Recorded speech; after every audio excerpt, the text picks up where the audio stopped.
In a town just south of Minneapolis, there's a big old house that looks like this. It's got a lot of rooms and a lot of stories. But today we're only concerned with one story specifically, the story of the attic dweller. It's been 5 years since 2 young women died in this house, presumably at the hands of a transient drifter named Joseph.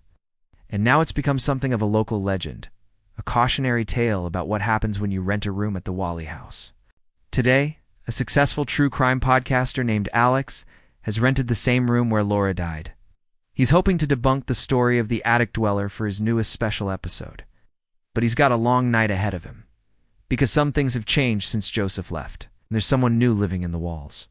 From the very first night, weird stuff starts to happen. He smells hand-rolled cigarettes even though he doesn't smoke. He sees his lighter and earbuds moved, and hears faint rustling above him. It's all very subtle and never escalating to a real jump scare, more like a slow burn. He inspects the space directly above his room and discovers a loose floorboard. Beneath it is a crawl space which should be directly connected to the attic, and should have no way of being accessed from inside the room. But to his surprise, Alex finds another boarded-up section of wall with a keyhole in the middle. A few hours later, while searching the house, he finds an old crow's skull that looks oddly familiar, and recognizes it was previously used as part of a ritualistic pentagram drawn in the crawl space. Continuing his investigation, he goes into the basement and discovers a loose brick in the chimney, revealing a small stash of cash, a pack of cigarettes, and a lighter. Later that day, he takes out the trash, finds a hacksaw in the bin, and heads back to the crawl space to find that the lock is broken.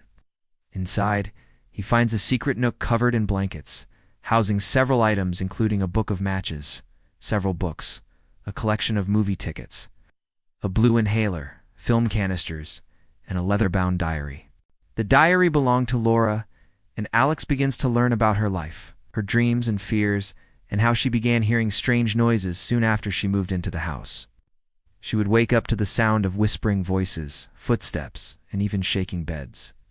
She also noticed anomalies around the house, the pentagram, the aligned oddities, and the dust messages. At first, she believed they were being caused by an actual haunting. But as time went on, she came to believe they were actually being caused by someone else living in the house, someone who was trying to communicate with her through these subtle signals. When Alex rereads her entries, he discovers that the objects in his room weren't just moved, they were precisely realigned according to her diary. Each of the actions taken within the house were done to alert Laura to the presence of danger. The diary reveals the items moved were significant to the tenant, representing love, hope, memory, and family. The aligned oddities were significant to Laura, representing faith, wisdom, nature, and art. The dust messages were significant to Laura, representing help, warning, shelter, and escape. The knock code was significant to Laura, 2 sharp knocks followed by 3 soft knocks representing attention, danger, and action. And the cigarette scent was significant to Laura, representing fear, secrecy, and protection. So the cryptic clues around the house aren't designed to terrify or haunt anyone.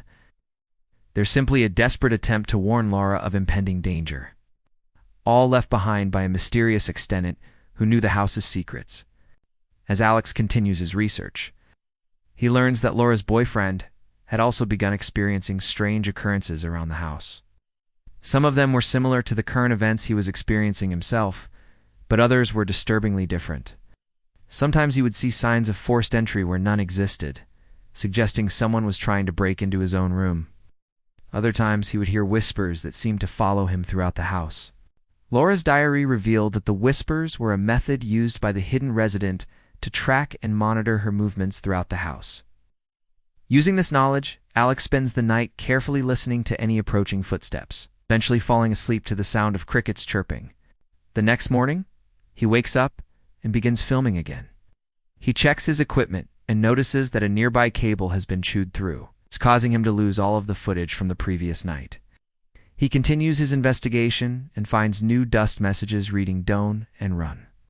This means whatever danger is coming is inescapable. The urgency is growing. He hears a knock, 2 sharp knocks followed by 3 softer knocks. And remembering Laura's diary, he runs to the window and sees an unfamiliar silver van parked out front. He hides as the door opens and a stranger enters. Alex sets up a camera to live stream the room and begins recording again. The knock code is repeated, and the cigarette odor returns, driving the newcomer out of the house. The new messages on the wall read, "Go and leave." Alex believes they're being written by the attic dweller, whoever that may be, warning him to leave before it's too late. With that, he pulls the plug on his live stream, shuts off his equipment, and heads to the front door. But just as he reaches for the handle, the diary falls from his pocket and lands open on the welcome mat. He freezes, unsure of what to do. Then suddenly, he hears a loud thump against the house, like a massive fist slamming against the frame. He looks around, confused, as the sound echoes throughout the empty room. Then he feels a tap on his shoulder. He turns to see the newcomer standing in front of him, a friendly smile on his face. "Hi," he says. "I hope I'm not interrupting anything. Saw your van out front, and I was wondering if the room is still available. You know, the one I knocked on about a week ago?" Alex stares back in disbelief as the man in the brown cap steps closer, ready to seal the deal. And that, my friends, is the end of episode 4. Oh, sorry, did I say episode 4? Meant episode 3, because this is a bonus episode. Let me take you back to the beginning. Alex is still at the house, but instead of moving in, he's sitting on the porch looking at his phone. The whole time we've been watching him prepare for his night in the haunted room, he's laying down traps, setting up cameras and mics, all in preparation for his big reveal. He's already posted a trailer for the episode online, and it's gotten a huge response. Thousands of views and hundreds of comments, but there is one comment that stands out among the rest. It's from an account called Witchy One. "What a stupid place to hide a body. What an idiot." The attic is always the first place cops search. Anyone could have seen this coming. Alex reads the comment aloud, shaking his head in disapproval. But he's not the only one seeing the comment.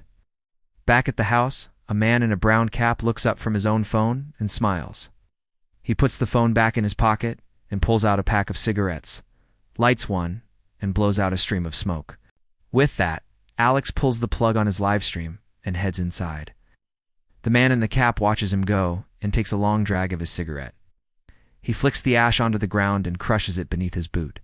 He, too, walks inside, unaware that his every move has been exposed to nearly 10,000 viewers. But that's okay, because he's not planning on staying in Minnesota anyway. Thanks for watching. If you like this video, feel free to check out more content where you can enjoy even more terrifying tales. Thanks again for watching, and we'll see you next time.